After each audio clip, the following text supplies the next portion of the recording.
Gloria Ramirez 11 जानेवारी 1963 ते 19 February 1994 ही एक American महिला होती. तिच्या शरीर आणि रक्ताच्या संपर्कात आल्यानंतर अनेक रुग्णालयातील कर्मचाऱ्यांना आजार झाल्यामुळे माध्यमांनी तिला टॉक्सिक लेडी असे नाव दिले. ती कॅलिफोर्नियातील रिव्हरसाइड येथील रहिवासी होती. रामिरेजला गर्भाशयाच्या कर्करोगाच्या अंतिम टप्प्यातील वेदनांमुळे आपत्कालीन विभागात ER दाखल करण्यात आले होते. तिच्यावर उपचार सुरू असताना काही रुग्णालयातील कर्मचारी बेशुद्ध पडले, तर काहींना श्वास घेण्यास त्रास आणि स्नायूंमध्ये आकडी येणे अशी लक्षणे दिसून आली. 5 कर्मचाऱ्यांना रुग्णालयात दाखल करावे लागले. त्यापैकी एक जण 2 आठवडे अतिदक्षता विभागात ICU होता. रुग्णालयात दाखल झाल्यानंतर थोड्याच वेळात कर्करोगाशी संबंधित गुंतागुंतींमुळे रामिरेजचा मृत्यू झाला. सुरुवातीला ही घटना सामूहिक उन्माद मास हिस्टेरिया असल्याचे मानले गेले.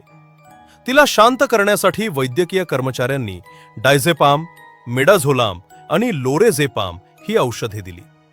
उपचारांना रामिरेजची प्रतिक्रिया चांगली नसल्याचे स्पष्ट झाल्यावर कर्मचाऱ्यांनी तिच्या हृदयावर डिफिब्रिलेशन करण्याचा प्रयत्न केला.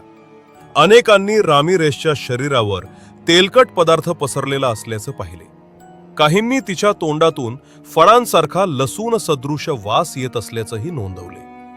लॉरेन्स लिव्हरमोर नॅशनल लॅबोरेटरीनं केलेल्या तपासात असे सांगण्यात आले की वेदनांवर उपचार म्हणून रामिरेज स्वतः डायमिथाइल ओ सल्फॉक्साइड DMSO चे इंजेक्शन घेत होती, जे आपत्कालीन विभागात झालेल्या रासायनिक अभिक्रियांमुळे अतिशय विषारी असलेल्या डायमिथाइल सल्फेटमध्ये रूपांतरित झाले. रिव्हरसाइडमधील वैद्यकीय क्षेत्रानं या दाव्याला पांबा दिला असला तरी अनेक शास्त्रज्ञांना हे मान्य नाही. अनेक तपासांनंतर सर्वाधिक शक्यता अशी मानली गेली की कर्करोगामुळे होणाऱ्या वेदना कमी करण्यासाठी तिनं DMSO डायमिथाइल सल्फॉक्साइड हा पदार्थ आपल्या शरीरावर लावला होता. रामिरेजच्या मृत्यूनंतर 2 महिन्यांनी तिच्या अत्यंत कुजलेल्या मृतदेहाला स्वतंत्र शवविच्छेदन आणि अंत्यसंस्कारासाठी सोडण्यात आले.